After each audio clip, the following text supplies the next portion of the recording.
now do we know if the two board candidates are They are logged in? Both are on. Okay, all right. So we will go ahead and begin the board meeting for April 20th, 2020. Would you please take roll? Ms. Atkins, Here. Mr. Hendricks, here. Mrs. McDaniel, Here, sorry. no, you're fine, Mr. Stoffer, Here. Mr. Wylage, and Mrs. Shuffle. Here. Okay, can I get a motion to approve the April 20th, 2020 agenda? So moved. Second. Can we go ahead and move discussion items 9.04, the superintendent review, to the end? We would go ahead and do discussion, action items, and then because if he wishes, it will be in closed session. Is that okay with everyone? I'd amend that. Yes. Okay, vote please. Ms. Atkins, Yes. Mr. Hendricks, Yes. Mrs. McDaniel, Yes. Mr. Stoffer, Yes. Mrs. Shuffle. Yes. Okay, now it's the board candidate interviews and then board deliberation. We are allowed to have this in closed session per Iowa Code 21.51I, which is to evaluate the professional competency of an individual whose appointment, hiring, performance, or discharge is being considered when necessary to prevent needless or irreparable injury to that individual's reputation and that individual's requests a closed session.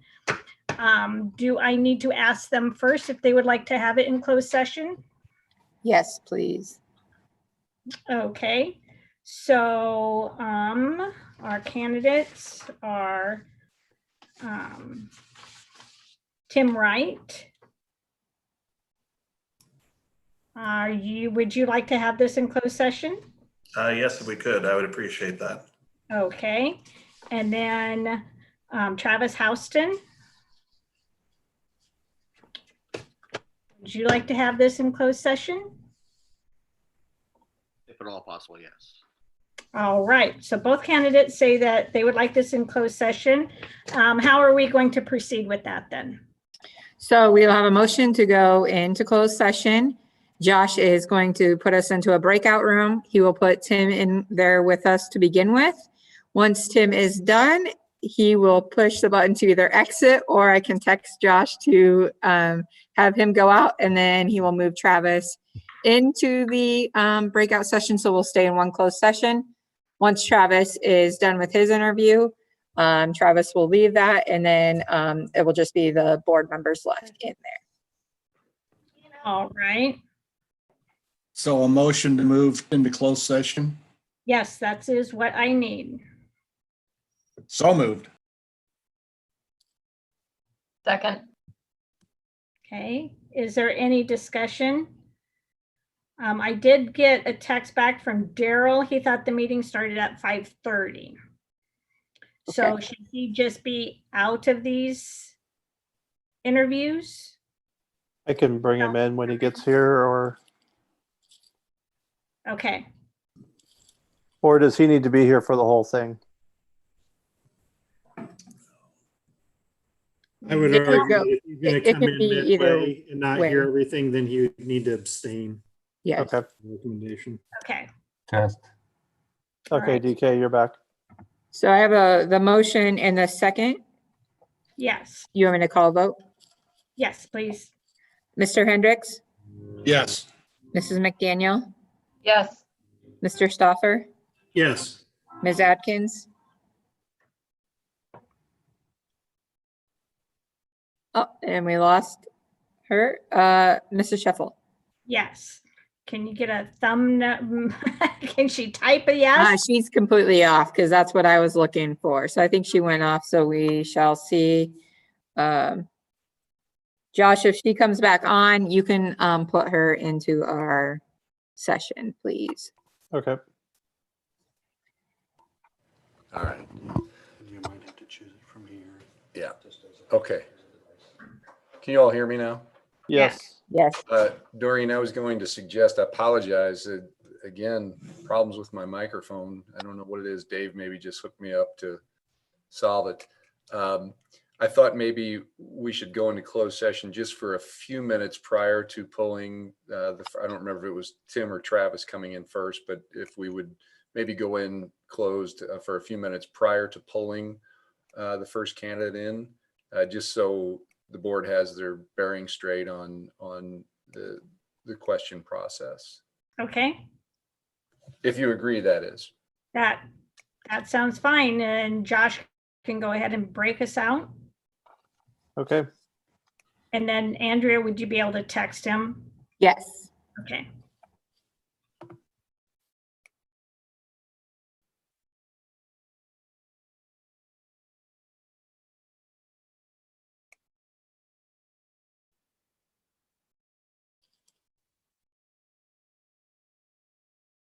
Brian, you should be able to, there should be a, there he goes. Never mind.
Gosh, I don't know who Galaxy Note 10 Plus is in the Oh. waiting room. I wonder if that's Tim Johnson.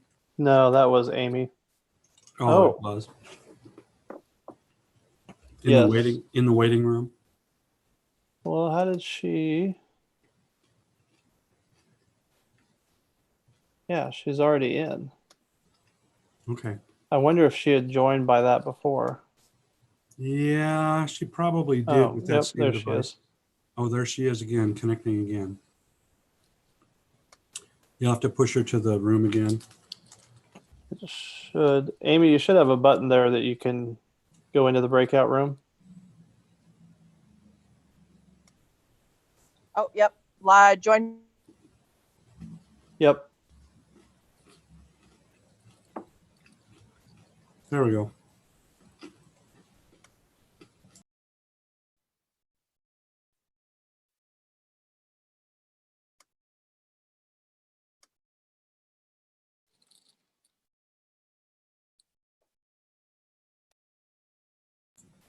I'm kind of keeping my eye out for Daryl also, and when he gets here, I'll make sure he gets set up. Okay. I think he'll just need to sit in the waiting room or in this main room that we're in and not join Okay. though for the interviews. So. Okay.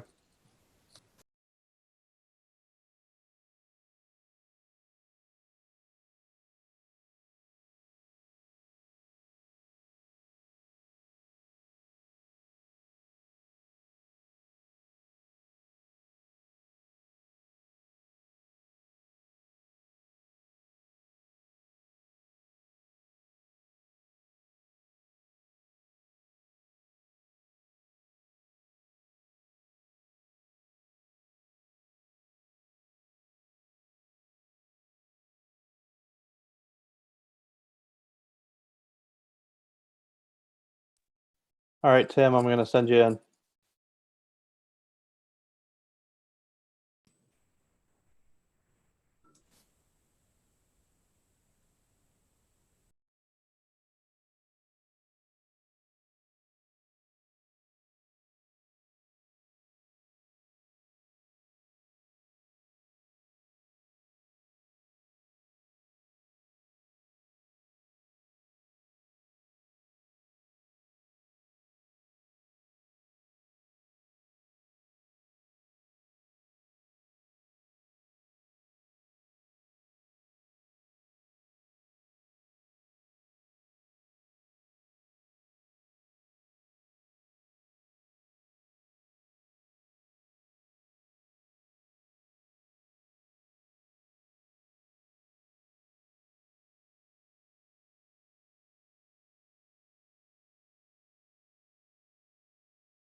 Okay, Daryl is here. He's getting set up. Yep, I just admitted him. Great.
All right, Travis, we're gonna send you in and figure out how to get Tim out of there. So here you go.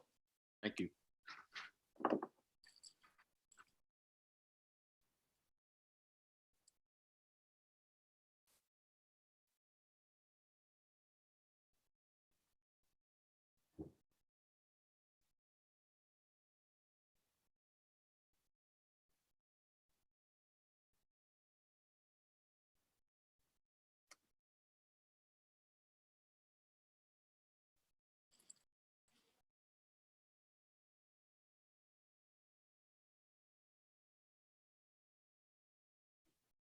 How was that to get out, Tim? Unmute yourself. Hold on, unmute yourself. It was good once they told me where to click. So fairly seamless. After we started, I thought, I think I know where the button is, but I don't know if I've ever clicked it. So, Well, this is a lot like Ring Central, which is, we use a lot of Ring Central for our work, and same basic screen to review. So yeah, it was a lot easier to pick up on Zoom than I thought it was going to be. good. All righty, we'll hang out for a little bit longer.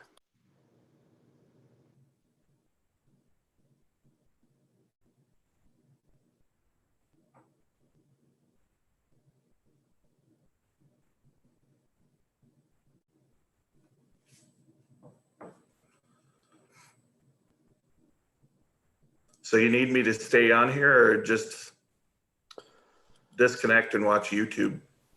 That would be completely up to you, Tim. Okay. Are there going to be follow-up questions? Do you know, or? I don't know that. Okay. So you could probably hang here for a little while. Okay. I'll hang out for a bit. Yep. Great. All right, thanks. You bet.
Josh or Dave, can you hear me? Wake up, Dave.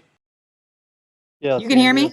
Okay, Yes. because I lost audio in the breakout session, so, That's no good. yeah. Yeah, Dave probably doesn't have any additional external microphones to retrieve. I don't.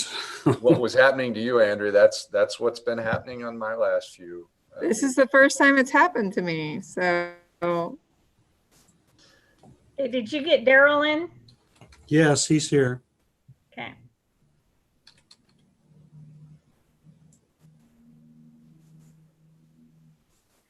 Okay, Daryl. are you all in? Let's see if Daryl can hear us, if he knows that we're on. I'll walk in there. I'm, Oh, there he is. There he is. I figured it out. Hey, Daryl. I pushed the little thing. All by himself. Yay. Yeah. Yes. Okay. So everyone's in? Let's see. And let me get to where we need to go.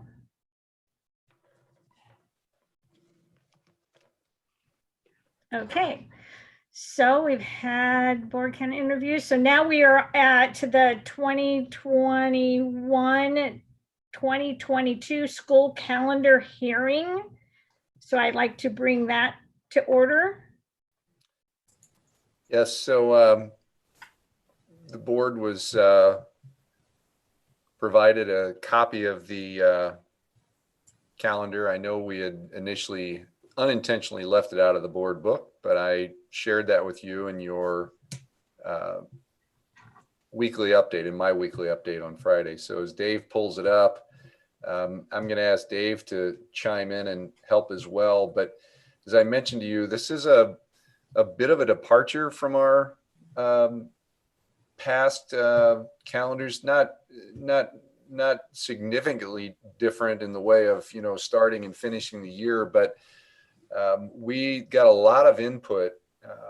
We worked with our administrative team collectively, the district-wide administrative team, and then we asked them to work with their building. So in essence, this is a product of the input of the entire Lewis Central School District as far as staff providing input.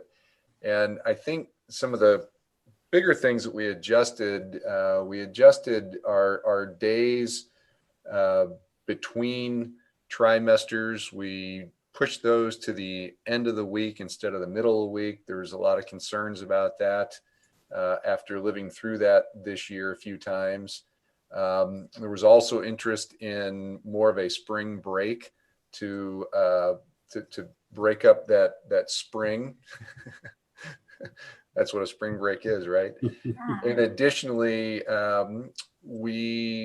we chose to throw in that on Martin Luther King Day, which in this past year, and I think in previous years, was a professional development day. Did not have students, but we are proposing that it's a closed school day. And then in February, we usually didn't recognize President's Day, but this kind of does for this year anyway. It's proposing that President's Day is what we were doing with Martin Luther King Day. We would have no students, but we would do a staff development day. Dave, do you want to interject anything additional to that? Not really, other than it starts on a Tuesday. We've tried to start in the middle of the week or have a less than full week, the first week of school in the past. And this does that as well. It honors the wishes of especially elementary staff in that regard. It still has the same number of no student and full day staff development days as we've had in the past several years. It does change parent-teacher conferences slightly in that it moves them to Monday and Thursday for the entire district, rather than Monday and Wednesday for secondary and Monday and Thursday for elementary. And it does go through the 3rd of June for students with no snow days built into the calendar. The difference is that the terms are not balanced. The first term is 60 days, the second term is 60 days, and the third term is 57 days. We've traditionally had snow days occur in the second term. So this could enable us to have a couple of snow days added to the end of the year and still have a relatively balanced second and third trimester. So there's a little method to that madness in regards to those, when we were realizing we thought that that's a good term to make that difference. The other thing that I thought to point out that you may notice too, obviously to make a spring break work, we have to take those days from somewhere, which you'll notice that is Dave's showing you there on the winter break, the Christmas break. That is 2 of those days were pulled from that time. And then our traditional spring break that has been around Easter, that was shortened up. I think it just includes Good Friday, correct, Dave? Yes, that's correct. Yes. So that's where we were able to grab those days. And of course, early in my career, I worked in a district that was rural and had a lot of snow days. And they ultimately stopped putting a spring break because families got tired of planning spring breaks that got taken away because it was the preference. So maybe what we'll have to visit, we don't have to now. This is, another year away before it would come into play. But we'd probably have to make sure that the public understands, to Dave's comments earlier, that we wouldn't want to be taking spring break away from people. If you're given a full week and you're allowing them to make plans with their families, snow days would need to go to the end of the year as depicted, and not suddenly be evaporating those days during the spring break. So just a little point that comes along with adding that time in there. Yeah, and another interesting wrinkle with our particular contract is that actually in the negotiated contract, Good Friday is a negotiated holiday for many staff. Is there a reason why the 7th through the 11th was picked as the spring break? Trimester break. It was between the terms. Okay. Because a lot of colleges, they take the next week off. And that's pretty consistent with a lot of them because they're usually don't want college kids at college on St. Patrick's Day. Mm-hmm. This is a very detailed question, but the first week we're in school, will they have that Wednesday early out as well? It's not labeled, so just checking. It would not be. Okay. That would probably be, a good thing to reiterate when we do get to that point then. We can always make that change. We could always make it a early release day if you'd like to. It's the only one in the calendar that's not. So yeah, honestly, it may have just been an oversight on our part. Yeah, I was just thinking that, Dave. I don't know that we made any conscious decision not to do that. And I was just trying to recall if our first Wednesday this year was an early out. I believe it was. Yeah, Mm-hmm. So that probably needs to be an early out, Jen. Thanks for pointing that out. I think it's just as Dave said, I think it's just an oversight on our part. I don't think we ever discussed that. Okay. So I can make that change right now if you'd like. I I think guess that the would be, rest of the board have any opinion? I think it would be consistent with all of them if they know every Wednesday's an early out. Even though it's the first one, it might also help break up that first week for especially the elementary kids. Mm-hmm. True. Okay, change is made. so I know we talk about potential snow days, but I mean, how realistic is it for us to have virtual days moving forward if we can get to that point and eliminate this need to have a snow day? Because there are just a lot of districts, some in Iowa, that are working toward being there. Yeah, so Bob, that's really going to be a big question coming out of this COVID closure for the DE to wrestle with, because as you know already, the legislature allows for virtual days, but you have to be approved by the state to have virtual days. And I'm assuming that prior to the COVID closure, that's how a district would do that. You would have to be approved, and the process was rather arduous. They streamlined it for the purposes of COVID.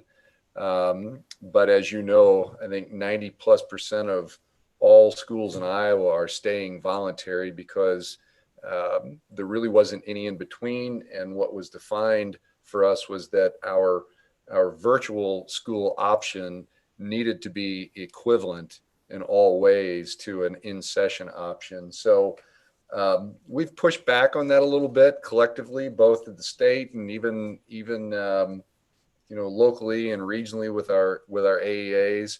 But I think that'll be a topic because everybody's thinking exactly what you just said. And it's funny because parents are even thinking it, because I've been asked the question a bunch of times. Now that we figured this out, does that mean we don't have to have snow days? I think the answer is yes, but I don't make that decision. The DE is going to have to say that we could include that as an attendance day. And I just think they're going to be forced to visit this because the question is going to come from all over the state as we resume back to a traditional school, and as we march toward another winter, it's going to be on the mind. So I don't think we can answer it yet, but I think we would all say, Dave, you tell me if you disagree, but I think we would all say that we would be in favor of having that opportunity. We have to keep in mind a couple of things around that. There has to be some flexibility, because a lot of we have staff just like now, in consideration that people often didn't think of when I would talk to them on the phone. If we were to go back to school while say our teachers that live in Omaha have children who are still at home, their duties are a little different on a day, because if we're asking them to do duties of pushing learning out on the internet, and suddenly they have their children that they're caring for, which they normally wouldn't during a professional day. So there just has to be flexibility there. But long and short of that is, I think it's something still to be answered, but we would definitely be interested in seeing what we could accomplish, because that would save a lot of concern for a lot of people as they do summer planning. And I agree. Right now, there are only 3 districts in the state that are approved to do full online schooling, and that's Des Moines, Cam, and Clayton Ridge, excuse me. Yeah. And the issue partly to be prepared to do fully online required learning, it would mean that we would have to have a learning management system in place that would be able to do that would enable taking attendance, that would be accessible to everyone in the system. And there are a lot of hurdles for that, but I agree. I think that the pressure is on the legislative body now to consider ways to make that a reality for everybody in the future.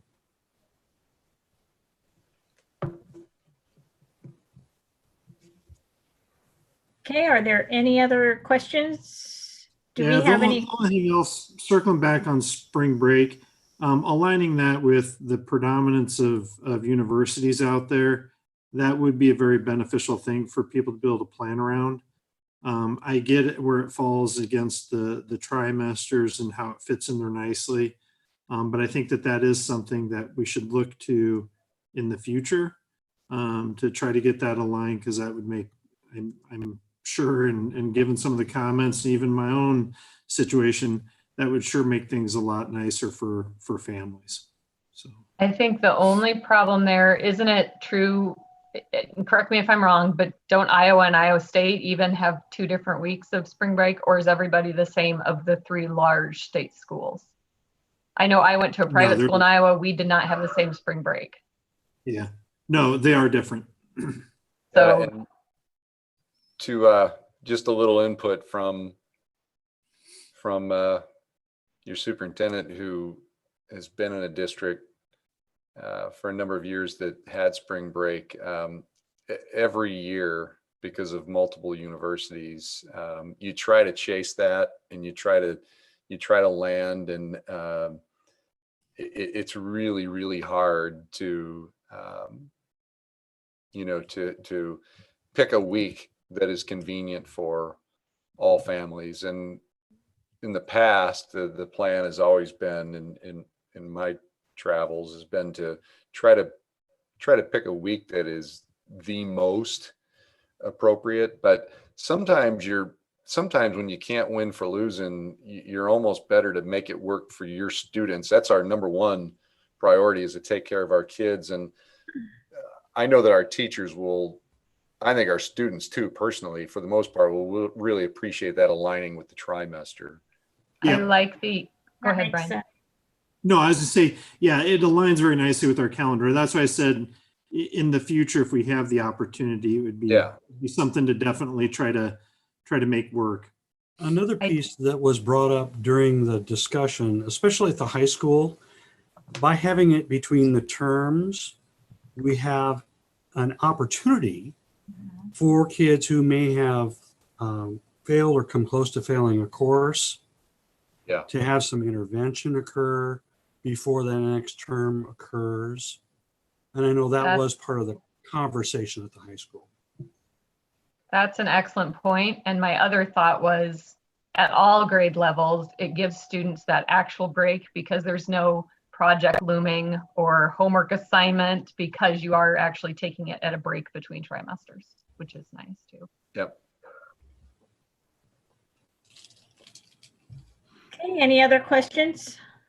I was going to just make a kind of a public announcement, since we do have folks on the meeting through the YouTube stream, that this is a public hearing for the calendar. So the board and administration are definitely here to answer any questions or entertain any concerns that the public may have. Josh Allen is monitoring that for us, and he can transfer the questions our way. So we maybe awkwardly, we should just sit tight for a few minutes and make sure that no questions come forward before we move on.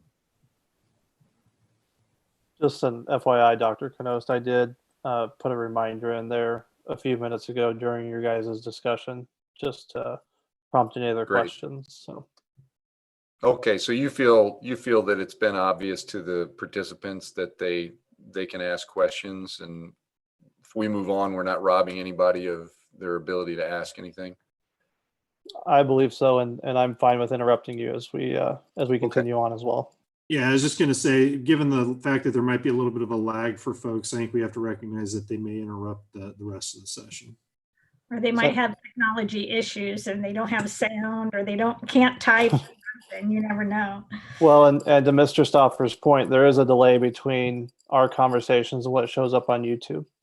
Gotcha. Okay, so we could go ahead and close the hearing, and then if someone does ask a question, you can interrupt us and we could deal with it then. Yes, I can put it in the chat, and then when you guys get at a good point to pause, we can come back to it. Okay. Do any of the board members have any other questions or comments? All right. Oh, go ahead. Or if I can't, just my only concern is I appreciate and I like what we're doing for this calendar. I have some concern about how or what we need to think about for next year's calendar. Because of where we're at right now, I think we're potentially we're going to have families and children that haven't had a chance to decompress from the way this school year has started or ended and potentially how the next school year starts. And I think we need to be flexible and looking at, should we be building a spring break type of disruption in our upcoming calendar?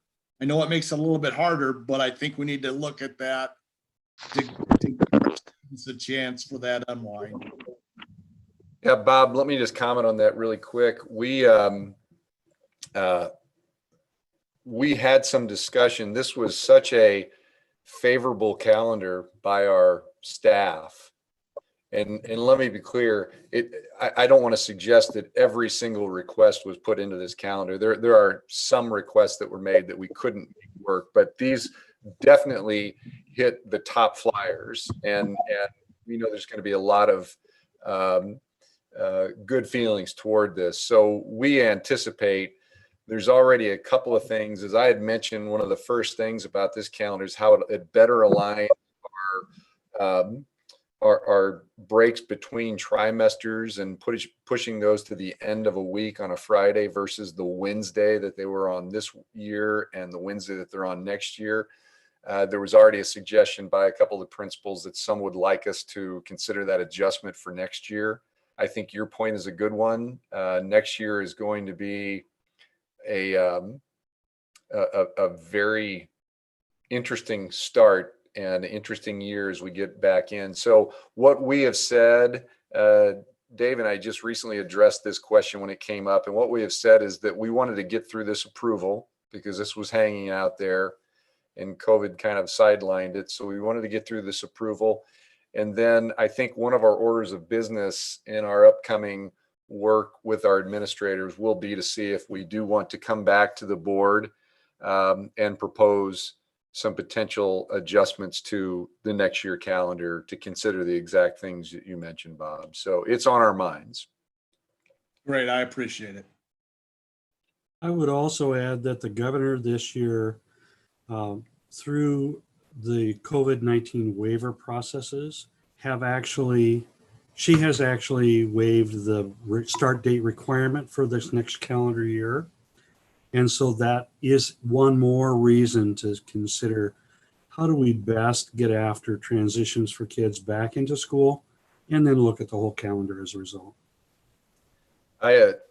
Dave, since you brought that up, I want to mention that has came up in conversations with me from the community. There actually are people who, are staying astute and listening to the governor. And there's some that have concerns about that.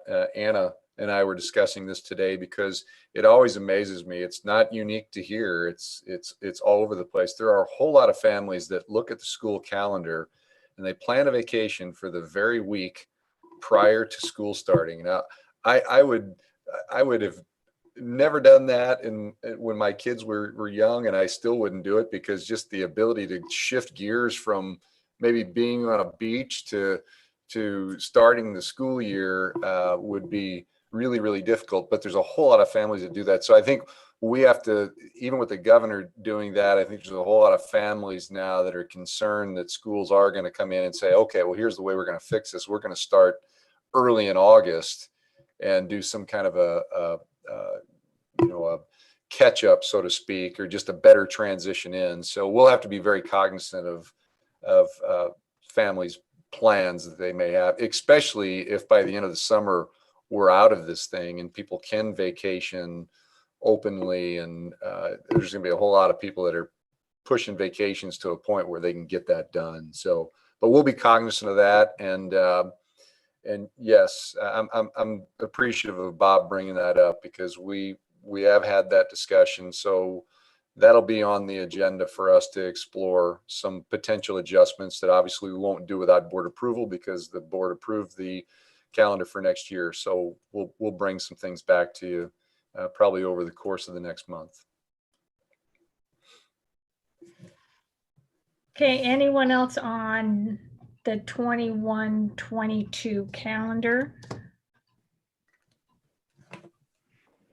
Okay, then we will go ahead. Has there been nothing from online? So we'll go ahead and close the hearing for the 2021-2022 school calendar. And we'll go on with our agenda, commendations and good news. Dave, did you gather anything today? I did. A couple of things that I wanted to point out to you. Carter Wells, who is done an internship with Josh this past year, was named as Videographer of the Year for the state of Iowa. Tremendous honor. And one of the things I'd like to do is play for you his last post. It's 2 minutes and 20 seconds long. And hopefully this will work over the Zoom. But just how impressive his work has been is shown in this video.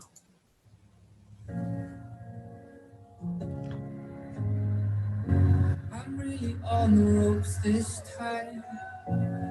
I've been fighting all my life for you. I never should have said goodbye, but maybe that's what stupid people do. 'Cause you gave me peace, and I wasted it. I'm here to admit that you were my medicine.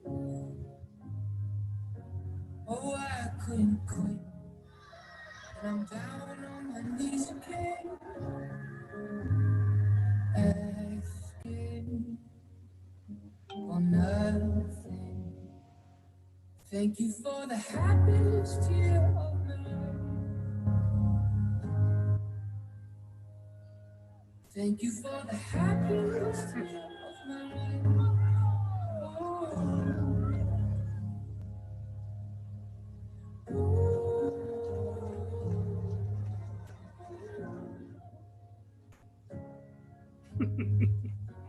Don't think I could forgive myself. I'm sorry for the ways that I used you. And I could care less right now. But you know, you hurt me pretty good too. Yeah, we made each other bleed, and we tasted it.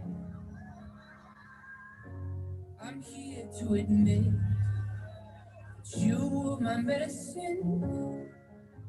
Oh, love, I couldn't quit. And I'm down on my knees again. Thank you for the happiest year of my life.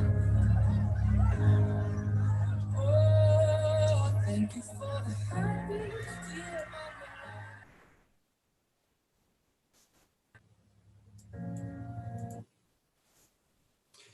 That's just, excuse me, that's just one example of the work that Carter has done. And I have to tell you, Josh Allen's influence on this has been phenomenal as well. So kudos to Josh as well. And in addition to that, go ahead. I just wanted to, I don't have anything different to say. I just want to echo Dave's comments, both about Carter, just a quality kid. And, you know, he doesn't act like a kid. He acts like a professional. And that's an example. And even with the latency problems there on viewing that video, you can still see how absolutely awesome it is and emotional it is. And he just has been just a real artist at capturing what goes on in Lewis Central. So, and Josh's leadership for Carter has been spectacular. So just it's something worth celebrating, that's for sure. And Josh had typed in 15,600 views on Twitter alone. That's a right. lot of views. That's right. Yep. One other thing that I wanted to point out is just how proud I am to be here. You know, working with people like Eric and like Josh, Yeah, it's second to none. Okay. And this YouTube video that they did for the closure is also phenomenal. And I'm not necessarily going to play it right now. If we have problems with the video, especially if there are latency issues. But I strongly encourage you to take a look at that video. It's truly outstanding. And the leadership that Eric provides and that Josh provides in getting the word and the emotions out of people is just truly phenomenal. Thanks, Dave. Appreciate that.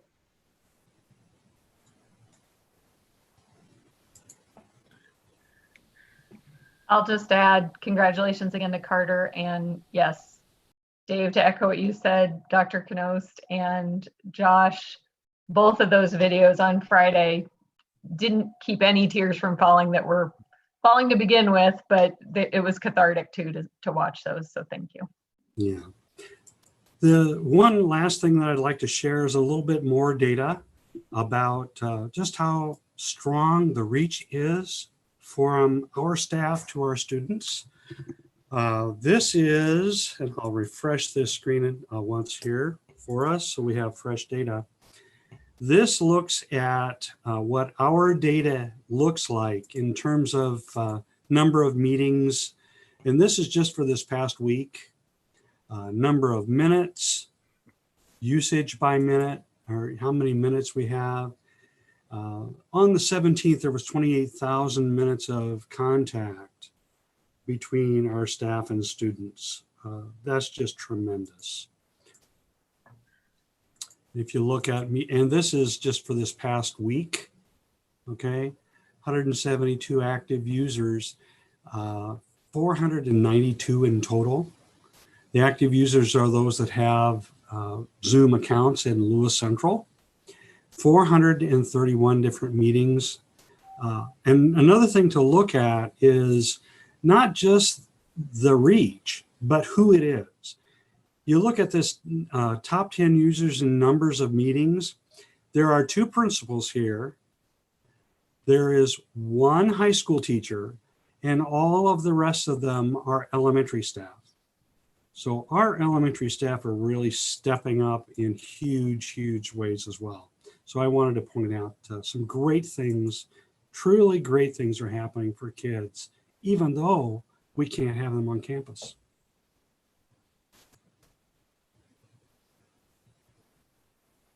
We know how many students are engaged. I mean, we get a conglomerate number, but do we know, I mean, what percent we're touching or what percent we're not touching?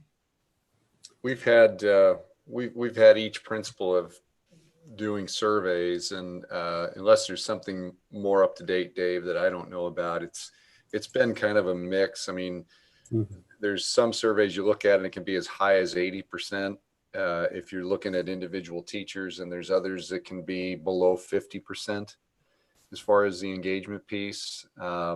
I don't know that we've done anything in a statistically credible way to where we could actually give you a solid percentage. Do you agree with that, Dave, or do you have a different feel? No, I agree with you. There are a lot of kids we're not getting that we're trying to reach into other kinds of ways, either through phone calls or through copying packets of materials to get home, especially through the iReady product. We have access to a lot of packetized materials, and Erica Kraft has been doing a tremendous job of trying to get that material to people.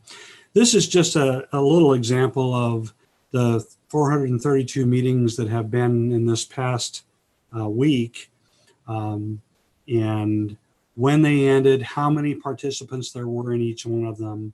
So you can see there's quite a difference.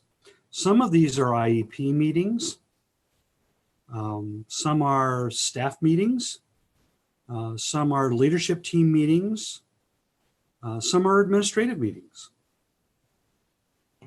So there's lots and lots of things happening, and Zoom is just one of those mechanisms that we're using to try to reach kids.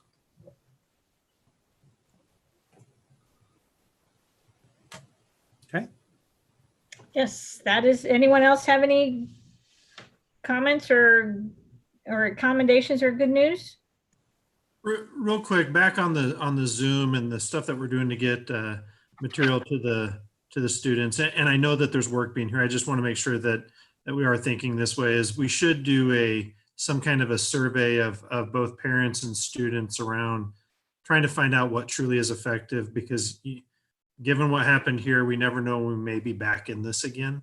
And I know that there are some meetings that are happening and those kinds of things. So just to make sure that we try to understand what we can improve upon in a crisis like this, and what we can do to take it to the next level. And, Bob, back to your comment on the snow days thing, it's, being planful in this space. So it's good work by everybody.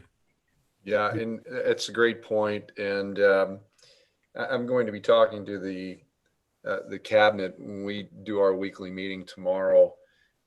There's a, I don't like to call it a product, but that's the best way to describe it. There's a company that does some an online engagement with communities, and I've used them in the past, and they're really effective in how they operate. It's a little different than a traditional survey. It tends to, not only does it allow people to answer questions, it allows people to actually rate the answers that give people to questions. So it sifts through that data and it brings key points up to the top, and it really affords the district an ability to get at the not only the surface level, but the below the surface level thoughts. And I've been contacted by those folks, and they're kind of willing to toss us a freebie, so to speak, as a, kind of try out the product in LC, because what they're finding is their product is really came to life across the country, and actually around the world. They originate in the UK. And it's a good tool for doing what Brian's suggesting for both of those topics and more, but it'll be a real effective way to get some feedback from our community about how we've handled this. And we'll move forward with something like that for sure. We need to know what the community's thinking.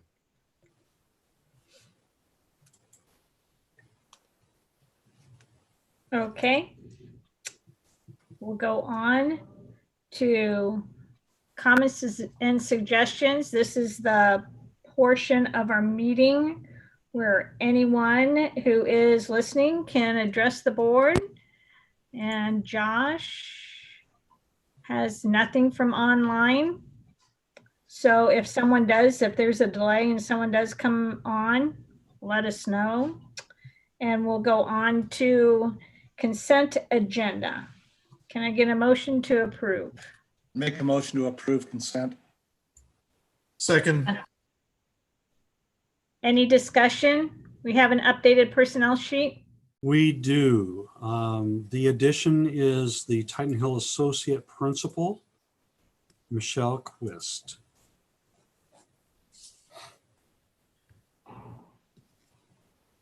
Looks like we're gonna have a busy AD. Yeah, I'm just surprised. Seems like we're turning a lot of coaches and sponsors. Is there just change, or is something driving that? I don't think there's any real rhyme or reason to it. I don't have the ability to compare in the past. I assume that it's more activity than what you're used to, but no, I don't think there's anything behind it, Bob. I think it's just, I guess, coincidental that we have multiple spots we need to fill. The end of those sports seasons too for the two of them, so maybe it was just timing.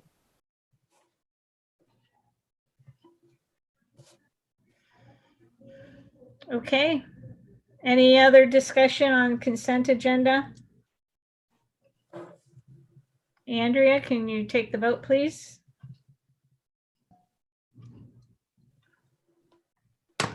Mr. Stoffer, Yes. Ms. Adkins, Yes. Mr. Hendricks, Yes. Ms. McDaniel, Yes. Mr. Rylage, Yes. Mrs. Sheffel. Yes. Okay, reports. There are no reports tonight. All right, we'll go on to discussion items. 9.01, resolution suspending graduation requirements. So you see the language there on the screen. Basically, the governor has allowed local control for us to resolve that our seniors get to graduate and not be punished because of COVID-19. And we are handling that by basically saying that if a student approached the third trimester and was on target to graduate, in other words, as long as they completed the third trimester successfully, then they would graduate. So that's what we're moving forward. But our policy 605.4 on graduation requirements just needs to be suspended by our board to align with that. So we're practicing in alignment with the governor. And it's only obviously at this point in time for the graduating class of 2020. But again, we're recommending that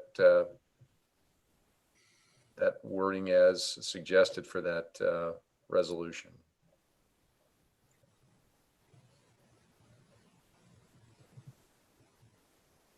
Is there any discussion?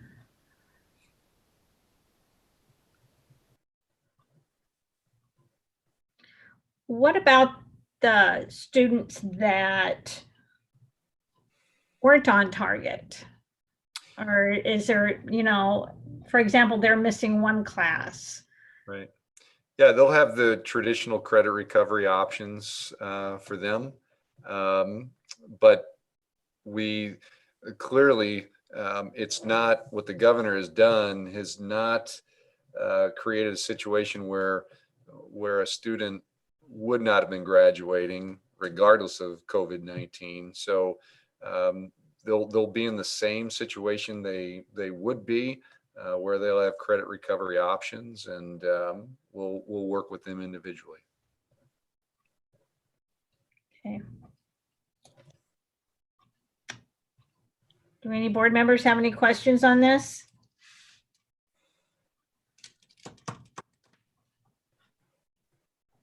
Okay. We'll go on to 9.02, recommendations for general contractor early site prep. Yes, so we had our bid opening last week for the early site prep package. And I know we've got our architectural team on now. I see Kelly on. I'm going to ask her to walk us through the bid process. We do have a recommendation that's in front of you in your board packet. But I'll let Kelly talk a little bit about the process. You're muted, Kelly. Sorry, forgot about that.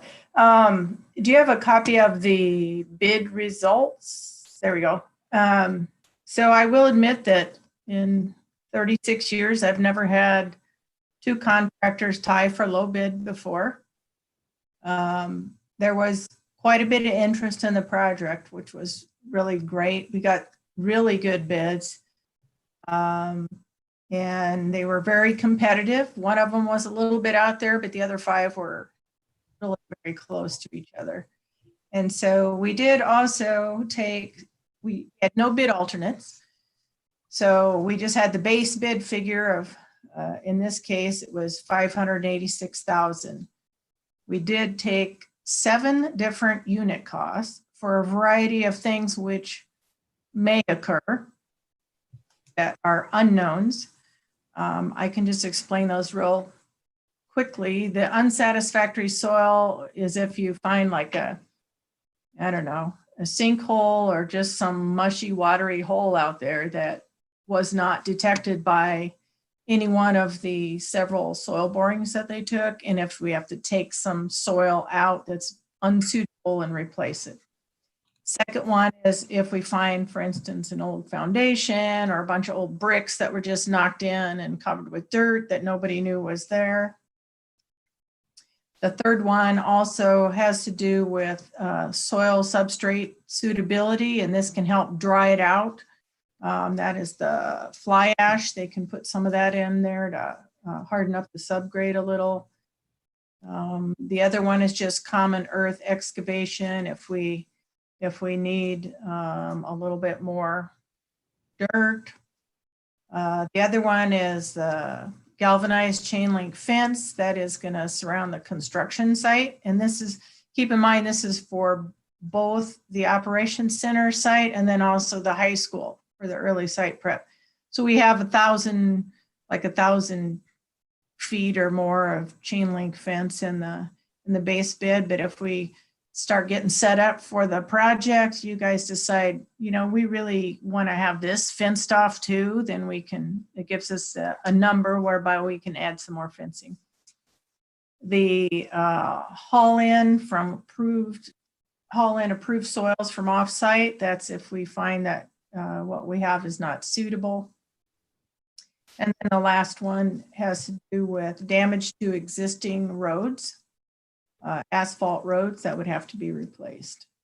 And so our recommendation then is to take the base bid from Anderson Construction. Basically, they have the same bid as DPS from Omaha, but we based our recommendation on the fact that their unit costs pretty much across the board were less.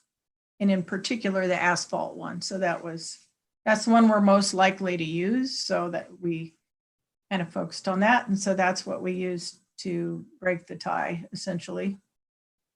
And just let me interject, Kelly, that I did check with legal counsel just to make sure the uniqueness of the situation with two base bids being dollar for dollar the same.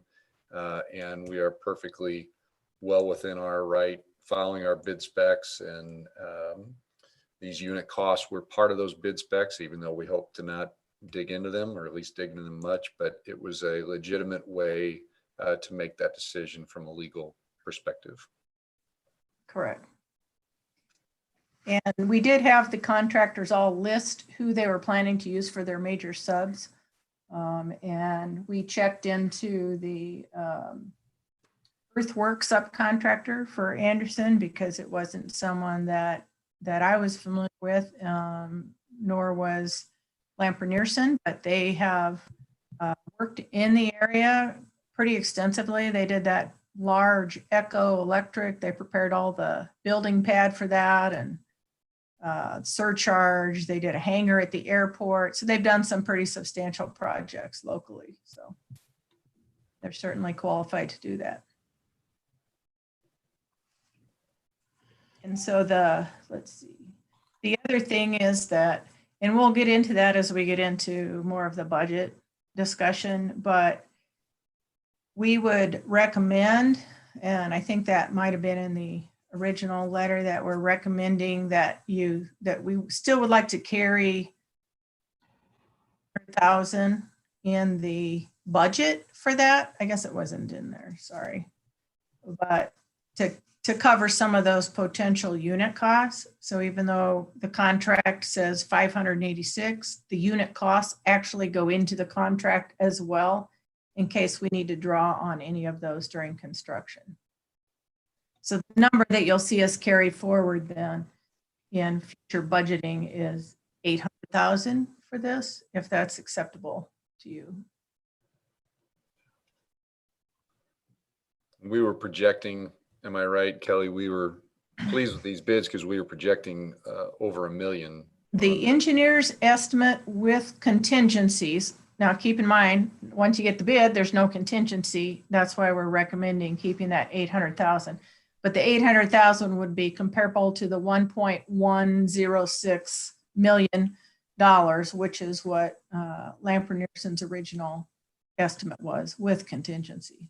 So it's about 300,000 less, 314.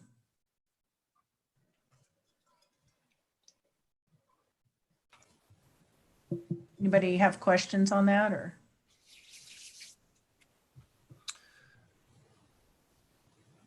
not, we would Yeah. entertain the motion that was provided. Okay, so if all the board members, no one has questions? So you said we had 1,000 lineal feet of fencing in the project. Is that adequate to surround both construction sites and secure them and allow the ingress and egress points and those types of things? Actually, we probably had more than that. The fencing is also shown on the plans, and so the base bid the contractors gave was based on what was shown on the plans. And so for the unit cost, this is where it gets a little confusing, but the unit cost then that we take have to be based on some sort of an assumed quantity. So an assumed quantity outside of what's on the bid documents might be 1,000 square or 1,000 lineal feet, just like there was probably 3 or 4 of these that the engineer had provided some sort of an assumed unit or assumed amount for them to base their unit cost on. But everything that's on the drawings is what was in the base bid. That's how much they've included. So it might be more than 1,000, Bob, to answer your question.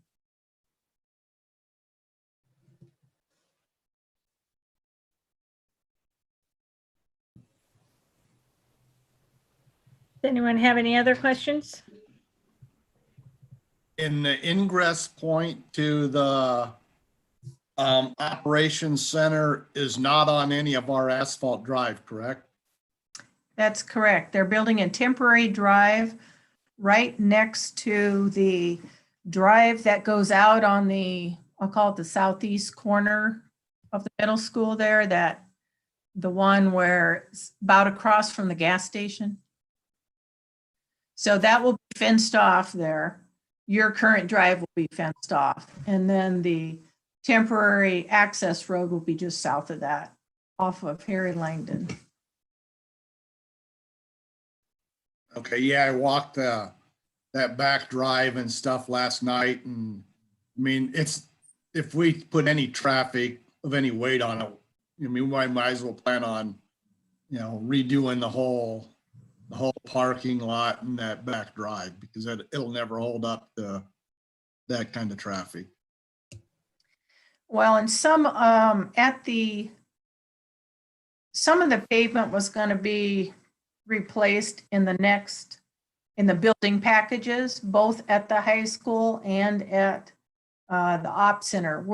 We had a meeting about on-site transportation at the middle school this last week, and we're still waiting to get the revised plan back from Lamper Nearson on that, so we can see. We do have some of that accounted for in the building projects, but not the whole length of road in the back there that goes behind the track and all that. That was not part of it. So that's where you're most likely to see that. But there really shouldn't be any construction traffic on that road. On The road behind the track that. No, not if they use the front entrance at the high school. That is correct. So that's where there will be repairs that will probably be needed as well. But it's kind of off topic, but same subject really, is when we submit the plans to the city for their review, it's gonna, we've talked about it before, it's gonna kick in a total site evaluation from a parking standpoint. That's how we ended up with them wanting another parking lot over at the high school. So at that time, roads that are not to their current standards, they may want you to bring up to their standards. That could be one of those roads.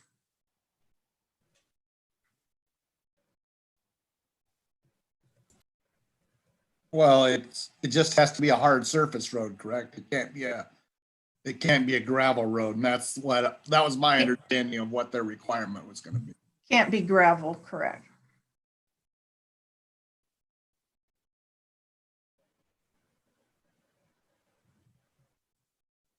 Okay, any other questions on 9.02 for the early site prep?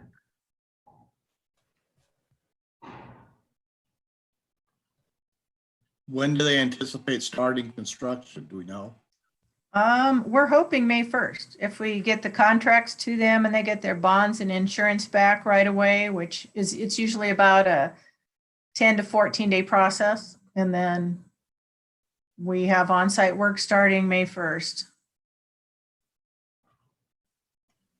That's the preliminary schedule.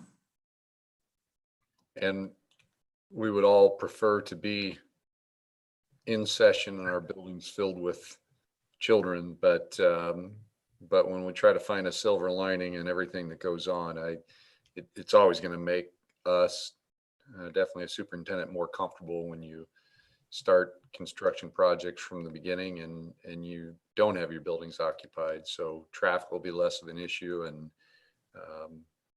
maybe help them Correct. mobilize and organize faster too. Yeah, it'll make it safer for everyone, really.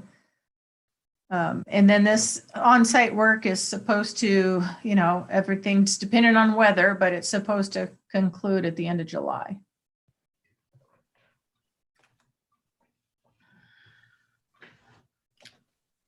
Any other questions?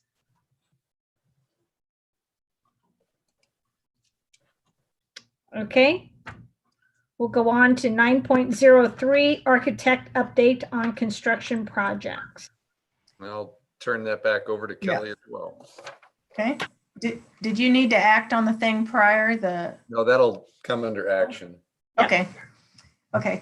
See if any of my cohorts are on here. I can't see them. Hey, Kelly.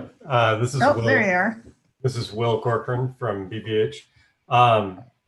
Yeah, so the slide that we're on now, this is just the general overall schedule that we've been monitoring for the entire initiative of the ops building, the auditorium edition, and the CTE edition.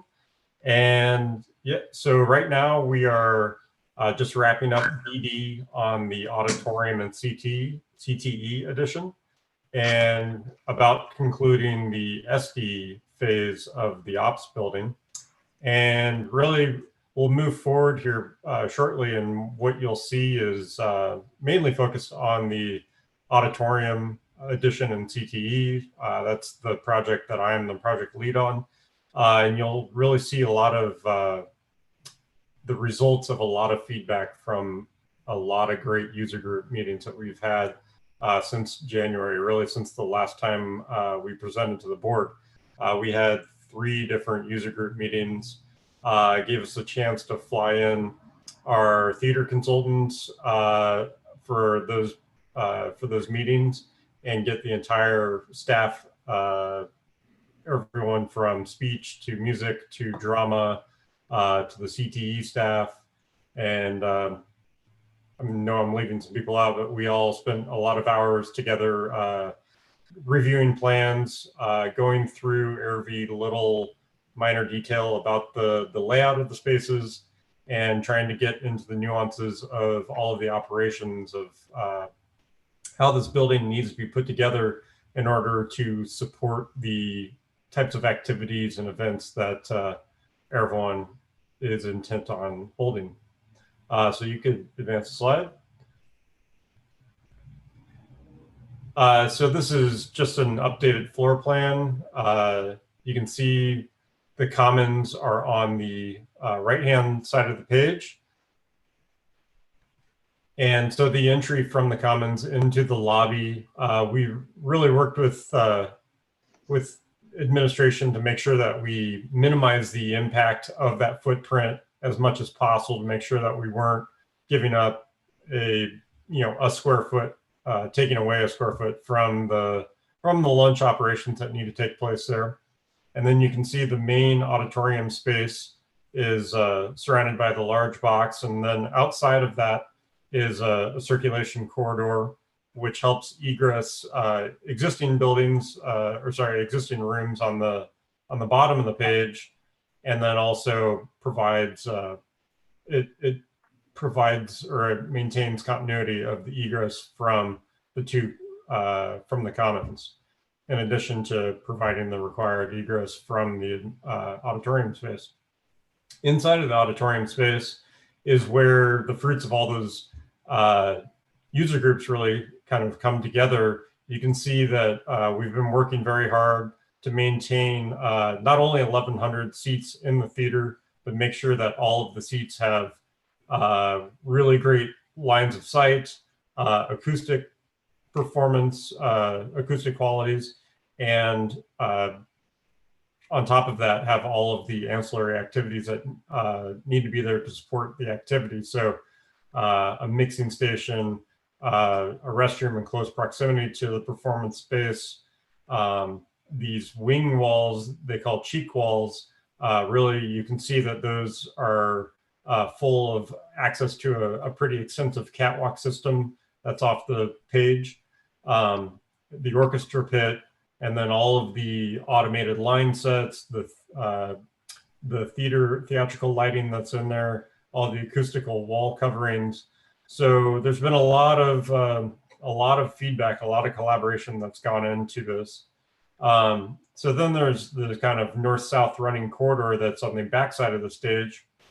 This maintains a close connection and kind of maintains a desire line to get activities like the band to get their instruments out up to the loading dock that's at the top of the screen, and then down to grade and get them out to the football field or wherever they're going to rehearse. That corridor also is this kind of delineator between the backstage and the actual stage. So you can see the cluster of all the dressing rooms, the restrooms, changing rooms. There's several iterations that went into that. There's just to the north of that corridor is the green room, costume storage, a gender neutral restroom for performers, and then additional custodial space. And just around that is all of the additional storage. And we've been working with all of the different groups to kind of work together to identify some like chain link fenced areas that help provide some type of identifiable location where all of their different props and storage and goods and supplies can go and not walk away, and give everyone a place to where they can kind of maintain it and think of it as their own little personal overflow storage. And then the last space is that hatched area, the multi-purpose room. This is a very comfortably sized room that really first and foremost supports all of the rehearsal activities that need to take place. So it's sized accordingly so that north-south we can have the risers extended and situated in such a way that works with what we hear back, the feedback from the show choir group. There's a wall of mirrors that allows them to stand on those risers, see themselves and perform. And then what's not shown on the page is a series of curtains that are able to be pulled away and provide different layers of acoustic control, shut off those curtains. And then there's a uniform 4-foot by 4-foot rigging system that's above at the ceiling level that allows for lights, speakers, and any other type of props to be positioned in a very highly flexible manner. And we've explored several different seating options that are proven to work in this space. So you could have a performance almost like a speech. You could have a theater in the round scenario. You could have something where there's an activity in the middle and almost like a fashion show situation where there would be two sides of audience looking at one another. And then just below that is kind of a new entry point into this portion of the school.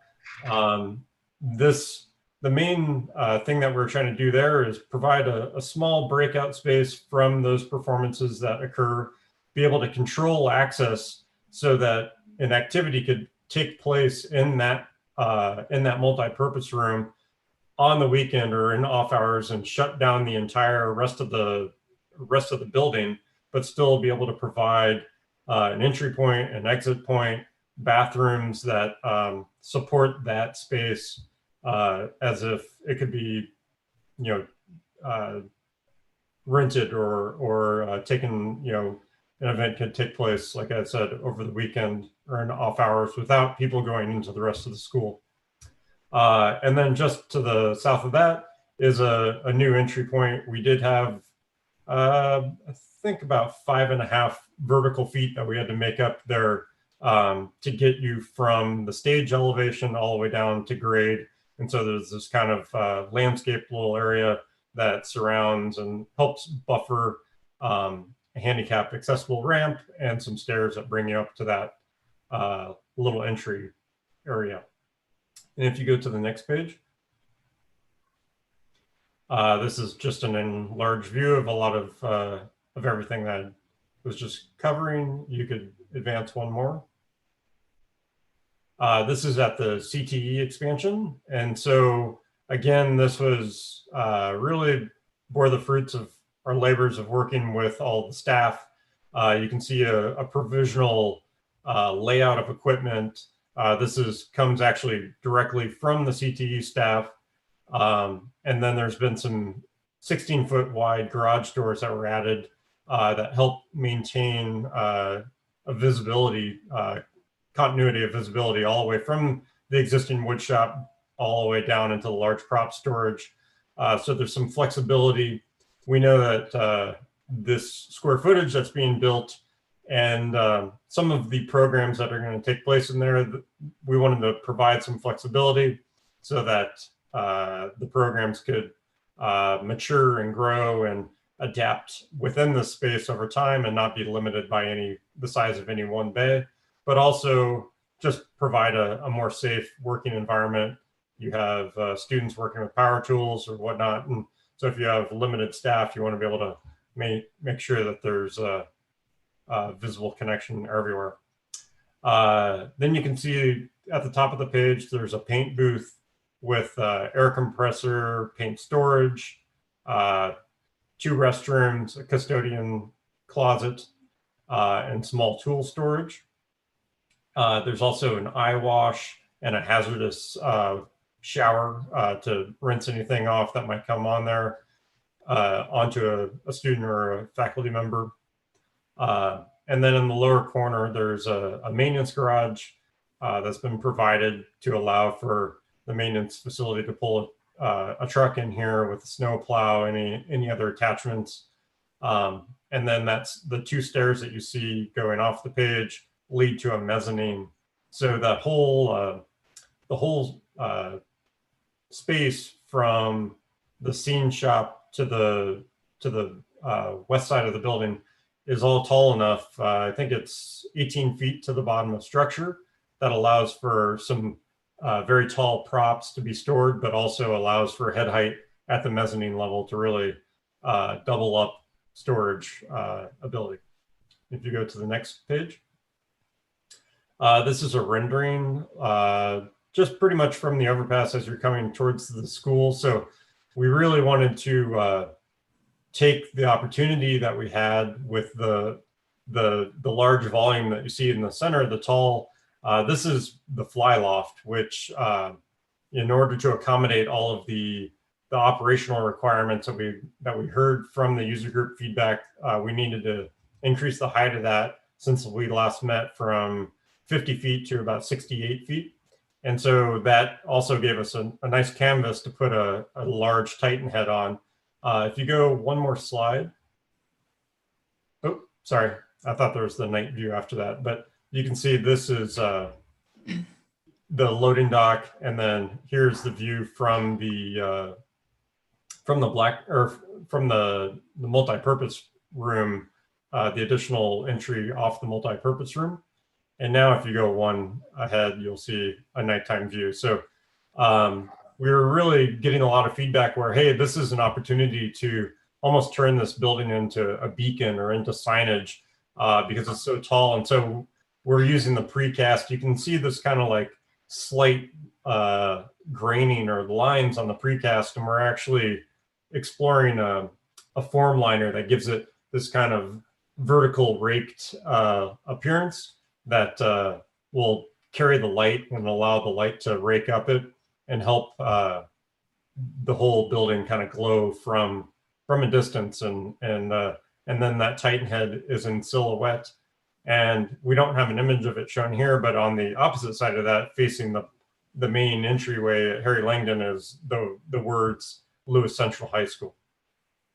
And if you go one more slide, this is the entryway or a view of the entry from the commons. So we basically just took the large storefront window that's there now.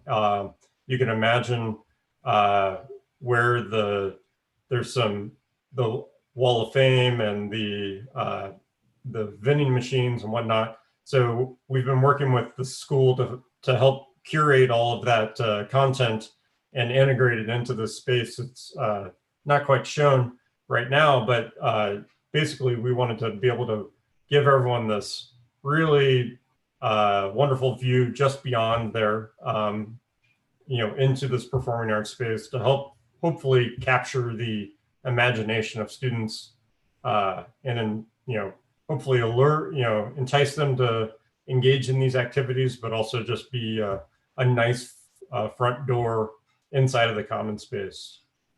And if you go one more slide, this is a view from the audience looking at the main stage in the main auditorium. So you can see that those seats are all almost this confetti pixelation of different hues of blue to pick up on the school colors. Coincidentally, all of the lights that are backstage, you want to have those be blue lights. So everything's painted black backstage, but when the performance is not going on, there would be some blue downlights that kind of allow for performers to safely make their way around, but also kind of reinforces the school brand.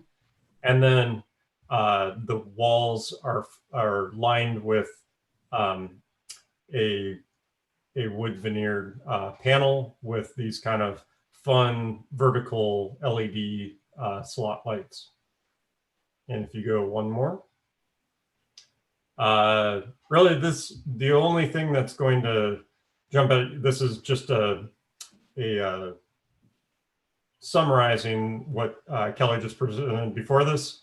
So the budgetary number that we're showing for the site prep is the same number that Kelly was presenting earlier, and we're waiting for all of the remaining numbers to come together. And so we're trying to, balance out all of the projects, the three initiatives, the Ops Building Auditorium edition and the CTE edition, all bringing that in within the parameters of the overall project budget. Dennis or Kelly or Matt, did you have anything that you would like to add? Dennis on? I think you covered it well. Okay. Yeah. Nice job. And we're working right now. We have a design development set that's due next week. We're still gathering a bunch of good information and getting that set ready so we can start our pricing exercise. And like Will said, we're really looking at both projects within this realm of the entire budget. And by our next board meeting, we'll have more information on the budget to share. Yeah, the May 4th. May 4th, yeah. We just finished our last user group meeting with the Operations Center group. And got really great feedback, went over the interior stuff, and we'll be presenting that at the next meeting as well as the budget, because we should have our estimate numbers all together by then. Right. Okay, on one of the versions we've seen of this, wasn't there an area you were trying to get like a ticket box out by the commons? Has that been pulled then? Yeah, if you go to, really, if you go to we can maybe advance a couple slides to the view of the interior entry. Here you go. So right on the left-hand side of the page, you can see this kind of wooden object. Yeah. Right. So the feedback that we got was that's a lot of real estate, a lot of important real estate to set aside just for a box office. And really all that they need is a transaction table. And so this is, we have money that we're setting aside for almost like a furniture object.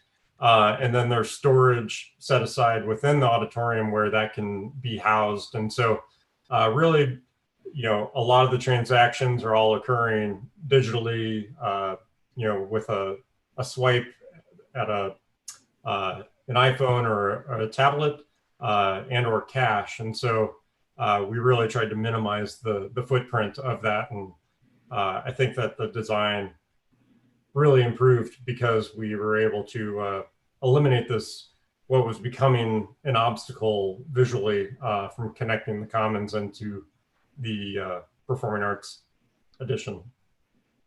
We also thought it was just a better use of space, knowing that that box office would be used, you know, if you have 4 performances, maybe it's used 12 times for a few hours and that's it. So really tried to have space dedicated that would have higher use. Yep, I agree. And yeah, then there was also a thought of being able to use it to sell merchandise at athletic events as well. Yeah, it's on wheels.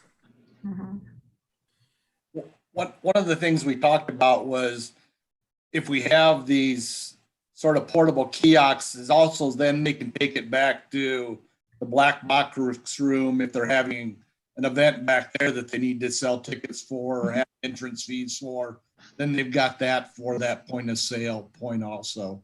And in theory, you could take them to the, you know, the door and sell tickets in a much more controlled environment than all the cash that gets handled now at any athletic event that's within the building, because they connect to our network wirelessly. So I think it just gives us a lot better position to be in than having a box office. Yeah, it would be good to have the merchandising thing though as well, that option, because right now all we have is just that small concession stand.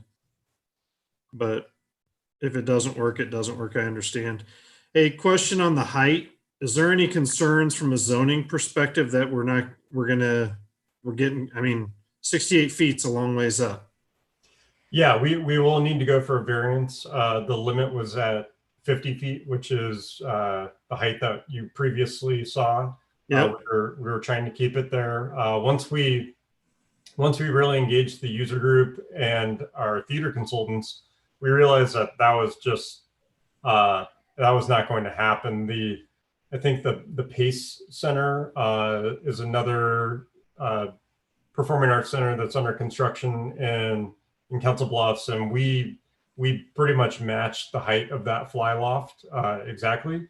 We're going to need to go for a variance, as I said, but really it's a pretty straight, like I certainly got an education on how the height of a fly loft is determined. And once you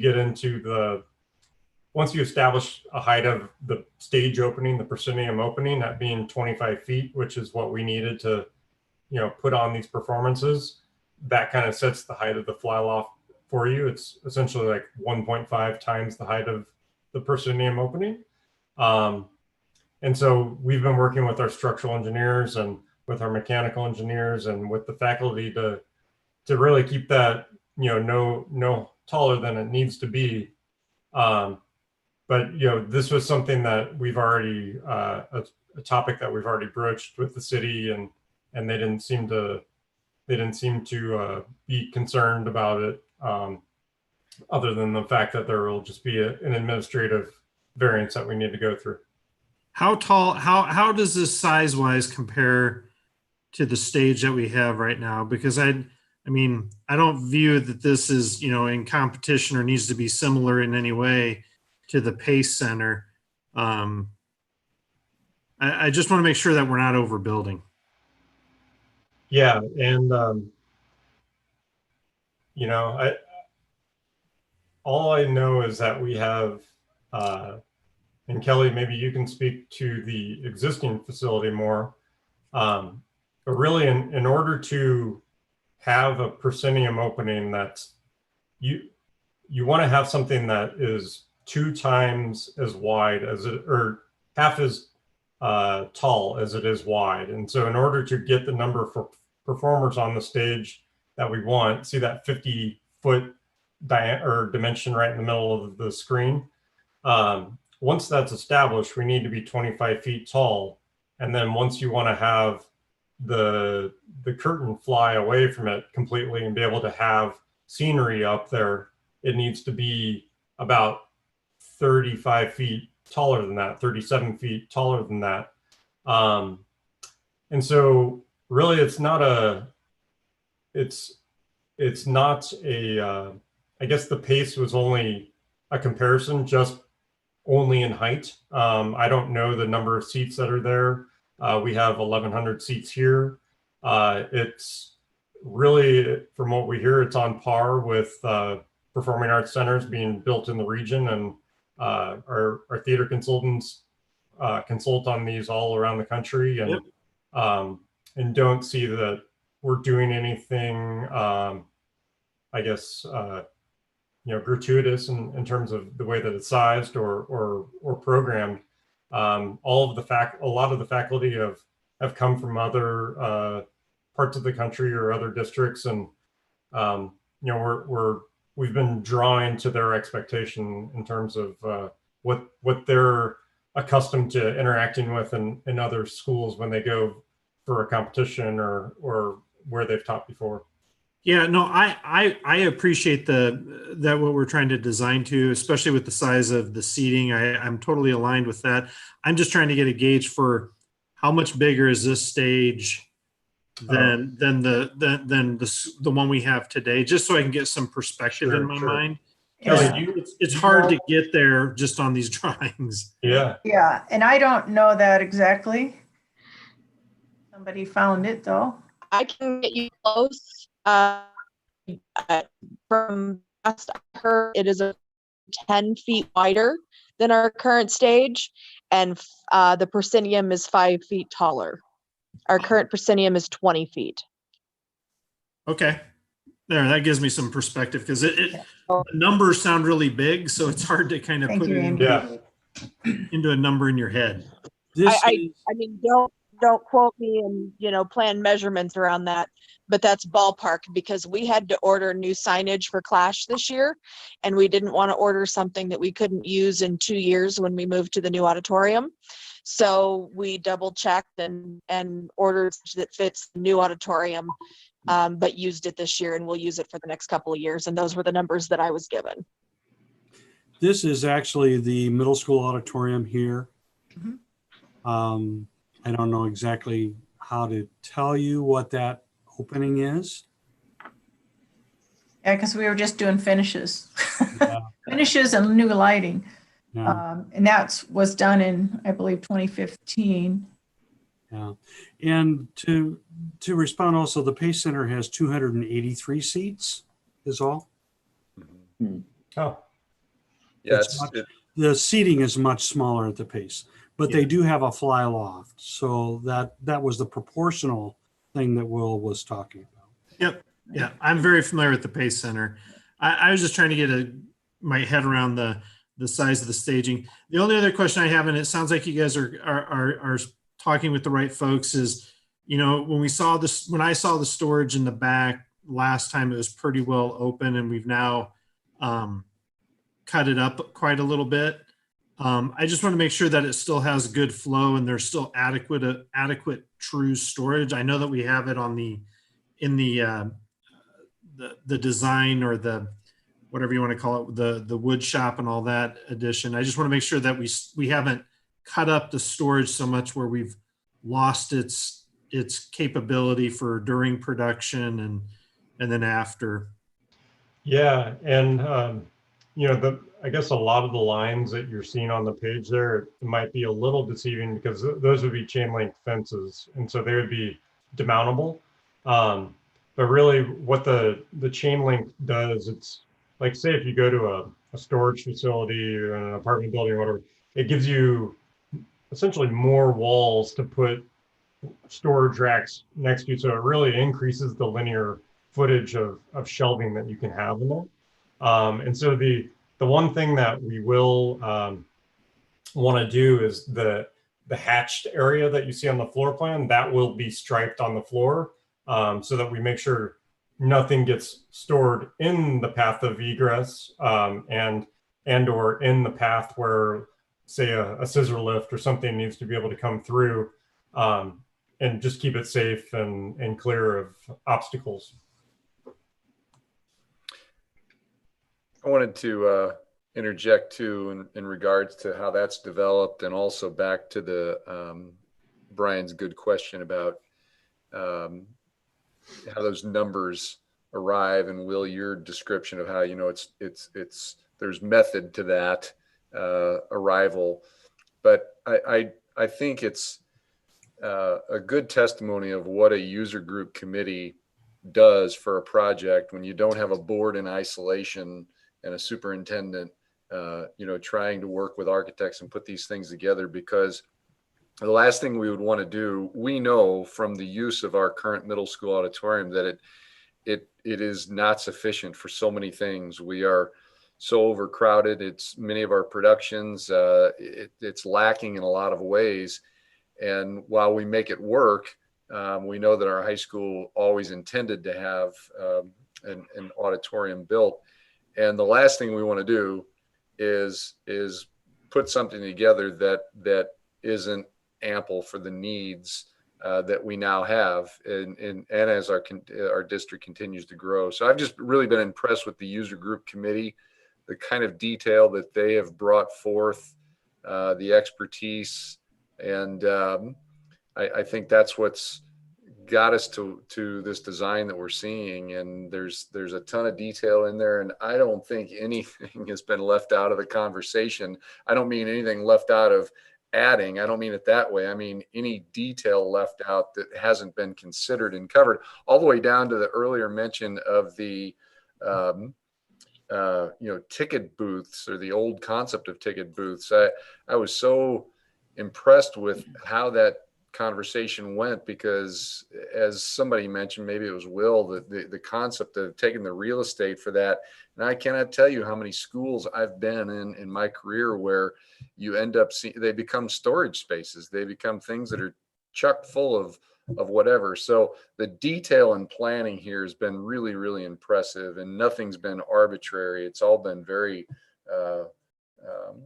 succinct and almost science-like in deriving what needs to be done. Yeah, we've had about 12 total hours of user group meetings, and there's been about 50 people in attendance. So we've had about 600 hours of feedback from the staff, which has been a fire hose of information, but it's been well received. And to Dr. Knost's point, I mean, we really left no stone unturned, and getting feedback and understanding parameters and constraints is what makes architecture. It actually really helps simplifies it. You can find yourself searching for the correct answer forever with no feedback, but when you start to get a lot of really great feedback, it makes your job a lot easier. Well, I'm going to ask a question with you brought up the detail of the seating in the auditorium. Mm-hmm. Is that correct with the white seating? I'm sorry. White backs? White? Yeah, aren't they white? Oh no, that's a wood veneer that you're seeing. So wood, a light wood? Yeah. Okay, I'm just throwing it out because I think of things like this in a couple of years with people's feet on the back of the seats, with kids sitting in there, might have a magic marker. I think our other auditorium has navy blue or black ones. I could almost guarantee you those will end up black. It's there for presentation purposes. Okay. But yeah, I would expect that'll be a black plastic extrusion. Perfect. Yeah. Okay. Brian, one of the other things we have to think about when we talk about height of those two buildings is the middle school auditorium is about probably 6 foot below the flood stage. And the high school's auditoriums are going to be built above the flood stage. So you're almost six to 12 foot difference just in where you start at to begin with. So that pushes your roof considerably higher. Yeah, and I was just asking because we're building I've been building a lot of warehouses around the country, and running into zoning variances in some communities is not the easiest thing, and given our proximity to airports, doesn't help either. So I was just wanting to confirm, because I've seen a lot of projects get squashed because of that height. And my question on sizing was, I just don't have a good bearing to how big that stage is. And I agree with Dr. Knost's comments. I want to make sure it is adequate and that we're not under or way over building something. I just don't have a good bearing for that. And that's where my questions were grounded. Sure.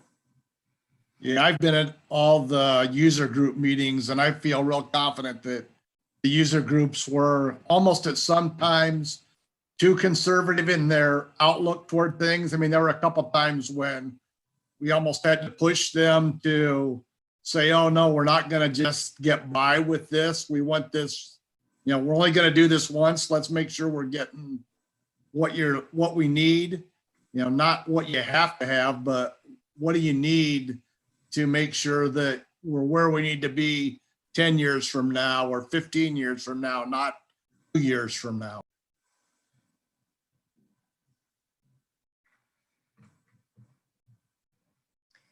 So the variance conversation and application to the city is probably next on the docket, because we also need a variance for the orchestra pit because it will be below grade.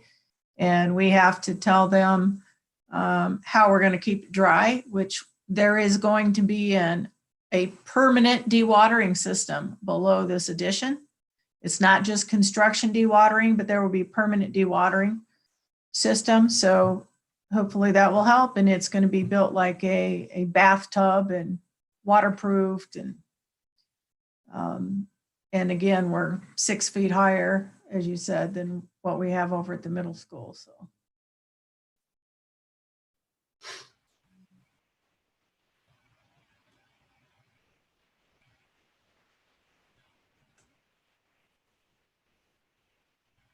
Do any other board members have any questions?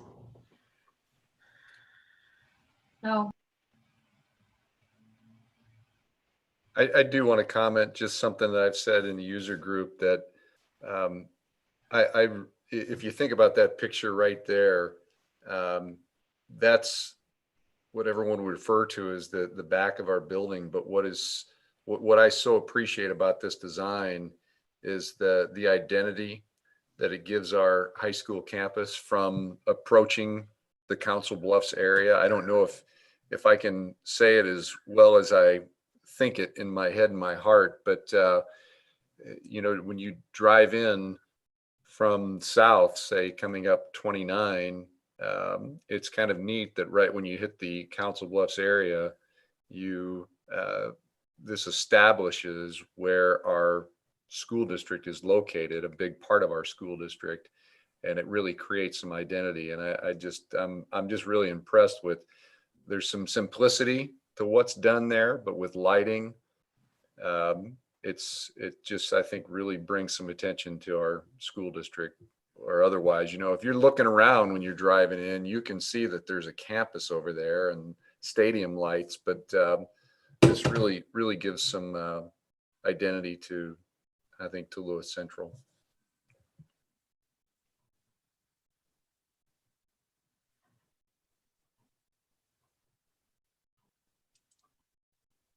Okay, if there's no other questions from the board, we can go on to next item on the agenda, 9.04, superintendent review. Dr. Canos, do you request this being in closed session? I guess we can drop off here. Sure. Okay, so per Iowa Code 21.5I, to evaluate the professional competency of an individual. So we will go ahead and defer that to the end of the meeting. And so we'll go on to comments and suggestions. This is another time during our agenda that anyone can ask a question for the board. And Mr. Allen has said there are no questions from your YouTube. And if there is a delay after the action items, we could probably handle that. And Brian Stouffer took a quick recess because I think his laptop is going dead, so he went to get a battery charger. All the things we have to deal with now, we never used to. Exactly. So I think it's fair to say BVH can drop off now unless you have any other questions for us. I believe so. Thank you so much for participating. You bet. Thank you. Thank you. Thank you, everyone. Well, maybe I can. Doreen, real quick, while we're transitioning, there was a comment from YouTube just saying from Chris, just saying how much he appreciated the quick response from Dr. Knost and Dr. Beinoff on the plans after the government's announcement or the governor's announcement on Friday. Well noted. Am I off? And if anyone does get a chance or has not seen what Dave showed us, because with this, there's so much delay, but I have watched that video a couple times that was presented, and it is heartbreaking for the seniors. I just hate having to do this, but we're living in a different time. Yeah, and one other comment just came in as well. Just thanks for putting this online. Love being able to see the renditions of the auditorium. That's good to hear. Okay, is Brian back? Okay, I think everyone is on then, and we will go on to action items.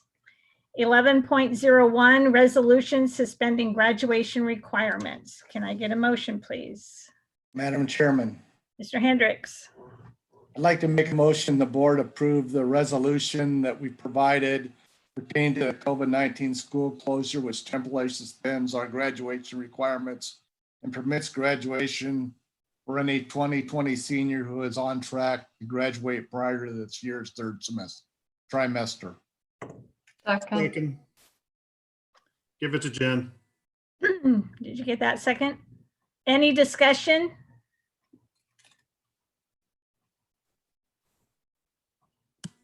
All right. I will, sorry. I will just say it is with a heavy heart to have to do this. Absolutely. Okay, vote please. Mr. Rylage, Yes. Ms. Atkins, Yes. Mr. Hendricks, Yes. Mrs. McDaniel, Yes. Mr. Stoffer, Yes. Ms. Sheffel. Yes. 11.02, recommendations for general contractor for the early site prep. Madam Chairman, Mr. Hendricks. I'd like to make a motion the board approve the bid from Anderson Construction of Council Bluffs, Iowa for the early site prep package pertaining to the upcoming high school and operation building projects in the amount of $586,000 bid. Second. Is there any discussion? Vote, please. Ms. Adkins, Yes. Mr. Hendricks, Yes. Mrs. McDaniel, Yes. Mr. Stoffer, Yes. Mr. Wylage, Yes. Mrs. Sheffel. Yes. Okay, now we'll go to 11.03, approval of the 2021-2022 school calendar. Madam Chairman, Mr. Hendricks, I'd like to make a motion to approve the 2021-2022 school calendar as outlined and discussed. Second. Mr. Wiley seconded. Any discussion? Vote, please. Mr. Hendricks, Yeah. Mrs. McDaniel, Yes. Mr. Stoffer, Yes.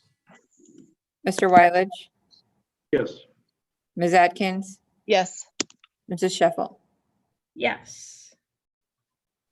11.04, appointment of a new board member. Madam Chairman, Mr. Hendricks,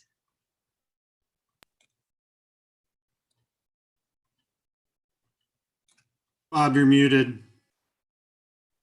there you go. I'd like to make a motion to approve the appointment of, now I lost his name in my notes.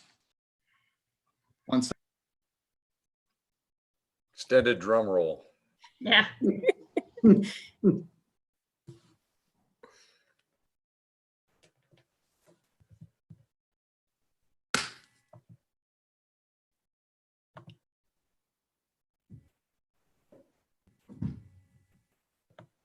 Yes, Travis Houseman to fill the remainder of the term. Second. Is there any discussion? And just to clarify, it's Houston. Just, I don't know if that matters. It's not Houseman, it's Houston. Houston, yes. And I would just say both candidates were quality candidates, and I would hope that they would both run in the next general election. Absolutely. We had the interviews and both of them were qualified and very pleased that people came out and put the applications in. So vote, please. Mrs. McDaniel, Yes. Mr. Stoffer, Yes. Mr. Wylage, Abstain. Ms. Atkins, Yes. Mr. Hendricks, Yes. Mrs. Sheffel. Yes. And Josh Allen did have on here that someone mentioned on YouTube that the operation building was not shown tonight.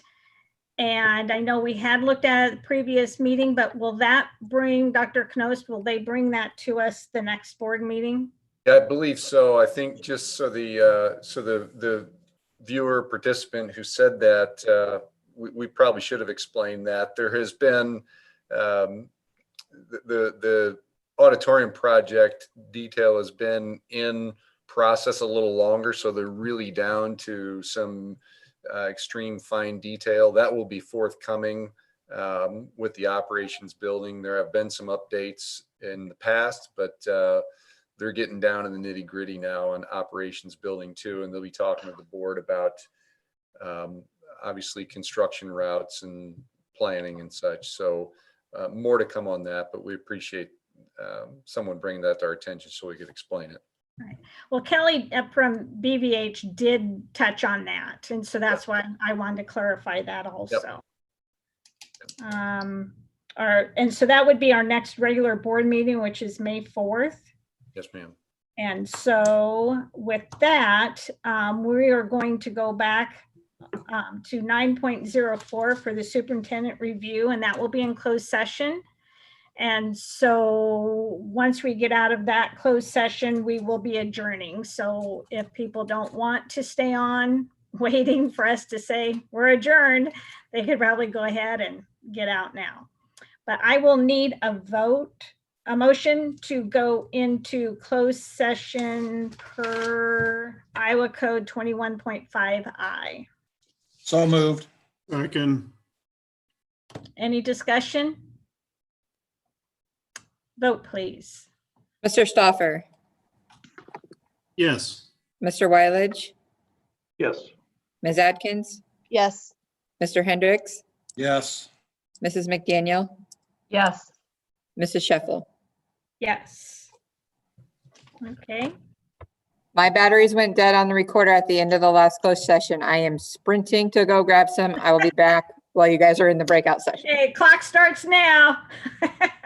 Am I correct that Dr. Knost is coming in right away? Yes. Okay. All right, here you go. Okay, thank you.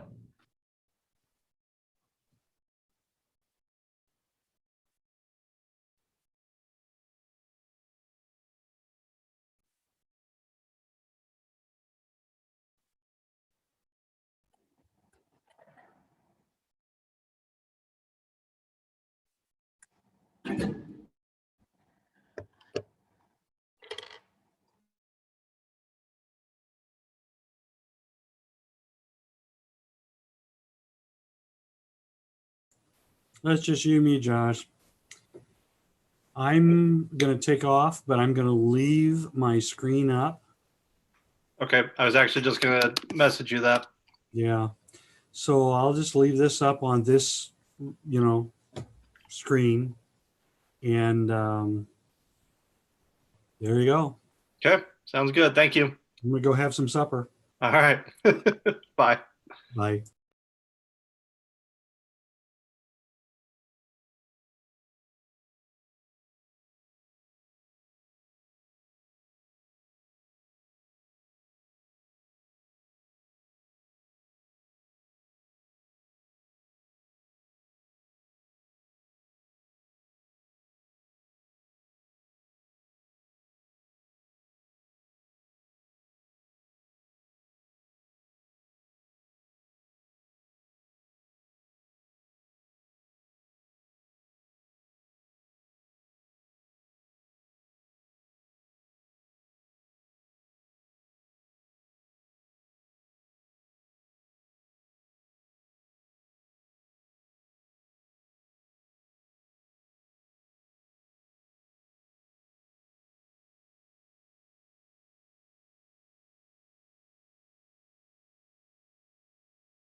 Doreen, you're muted.